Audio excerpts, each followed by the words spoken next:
Je remercie tous les amis qui ont bien voulu accepter de se joindre à moi pour que, ensemble, nous puissions réfléchir sur l'avenir de notre continent, l'avenir économique, cela s'entend, l'avenir de notre pays, l'avenir de notre sous-région.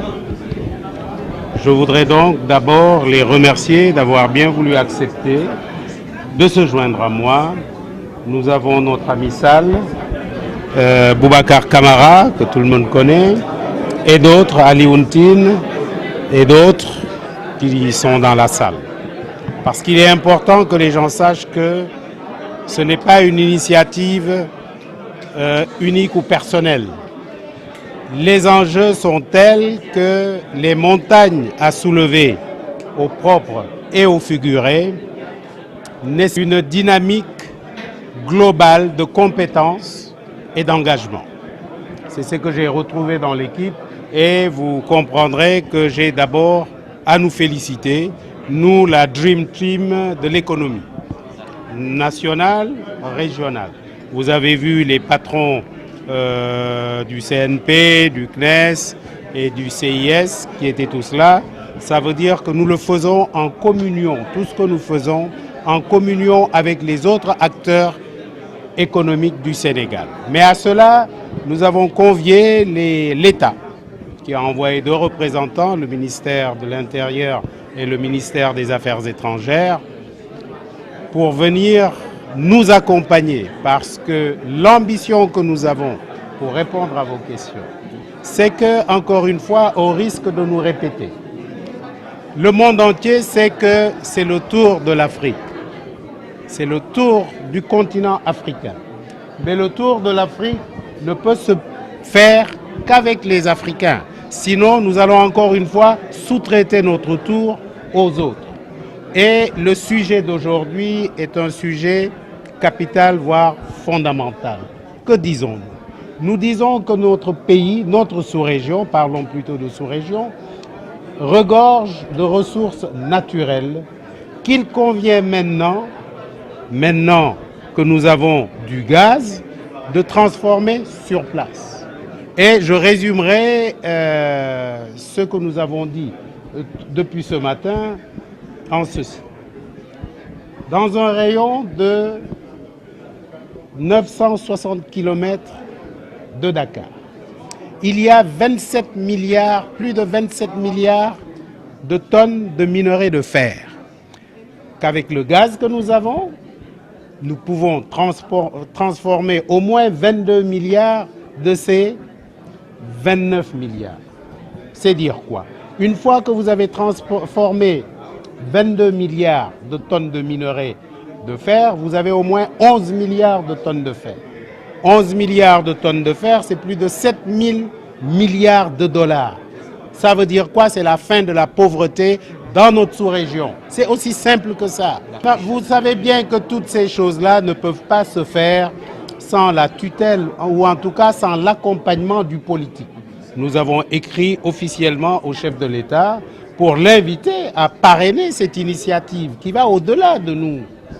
Parce que, comme l'ont dit certains intervenants, il faut d'abord une volonté politique. Mais nous également, ce que nous devons faire, nous voulons le faire, nous devons le faire. Il est temps que le privé comprenne qu'il doit prendre l'initiative. Le privé national d'abord, le privé africain.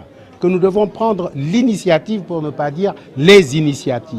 Parce que souvent les gens disent oui, l'État ne fait pas, l'État ne fait pas. Mais il n'y a pas que l'État dans la nation. Il y a d'abord vous. Il y a également le secteur privé qui doit jouer sa partition.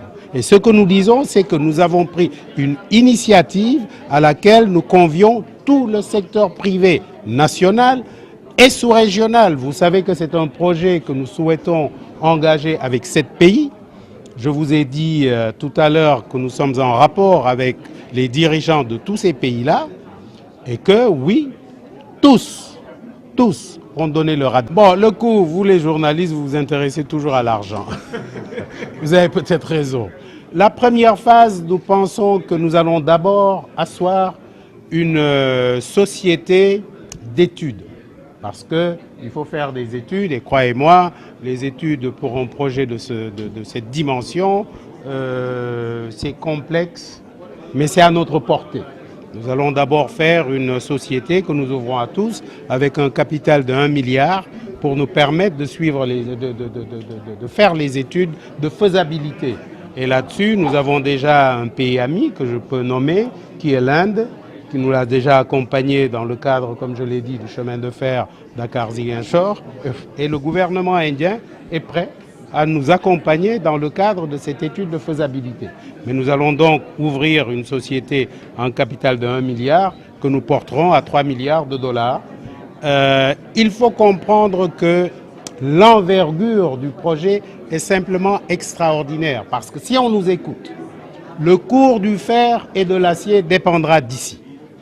Parce que ce qu'on ne peut pas comprendre, c'est que nous soyons les détenteurs des matières premières et que nous ayons à subir le diktat de l'étranger, de l'extérieur qui vient les prendre chez nous. Donc c'est fondamental, ce que nous faisons actuellement, toute modestie mise à part, c'est une révolution. Et je suis heureux que tous ceux qui m'entourent ici, il y en a qui sont de l'autre côté, aient compris que c'est à nous de mener cette bataille-là.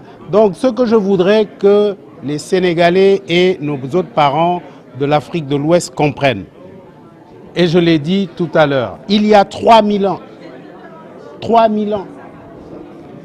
nos ancêtres maîtrisaient déjà le fer. Ce n'est pas normal que 3000 ans après, que nous exportions, nous, nos minerais de fer. Ça, c'est un. Il y a que, comme vous le savez, la Chine a décidé de faire la route de la soie.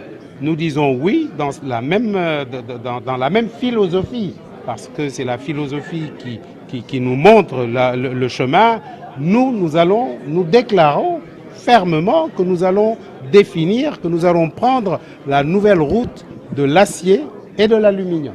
Parce que, encore une fois, la moitié des réserves mondiales de ceux qui produisent ces matériaux-là est chez nous. C'est très simple, il faut simplement voir, peut-être que vous ne le savez pas, et j'ai un éminent géologue qui est là, le professeur, vous savez que c'est à Potou, c'est au large de Potou que vont être les champs pétroliers et gaziers. Donc, il faut le savoir. Donc, dès l'instant où le pétrole et le gaz sont à Potou, c'est peut-être l'endroit idéal, mais les études vont peut-être confirmer, peut-être infirmer ce que je dis, c'est l'idéal. Nous sommes juste en face de l'énergie. Et encore une fois, comme je l'ai dit tout à l'heure, l'énergie est au centre du développement. Jusqu'à présent, vous ne m'avez pas entendu parler de développement extraordinaire quand je prends la parole. Mais encore une fois, depuis que nous avons eu le gaz, découvert le gaz et surtout, découvert le gaz, le pétrole et surtout le gaz, il n'y a pas de limite à ce que nous puissions faire. Mais il faut d'abord comprendre que c'est possible et ensuite appeler à une révolution des mentalités. Nous voulons que tout Sénégalais, tout Africain comprennent que le développement est possible. Et c'est là où on ne veut pas tirer sur qui que ce soit. S'ils prennent comme parole d'évangile ou comme le Coran tout ce que dit la Banque mondiale, on ne s'en sortira pas. Ce n'est pas possible. Mais à côté de ça, il faut que nous puissions prendre les initiatives qui vont faire que nous allons effectivement connaître le développement. Je vous remercie.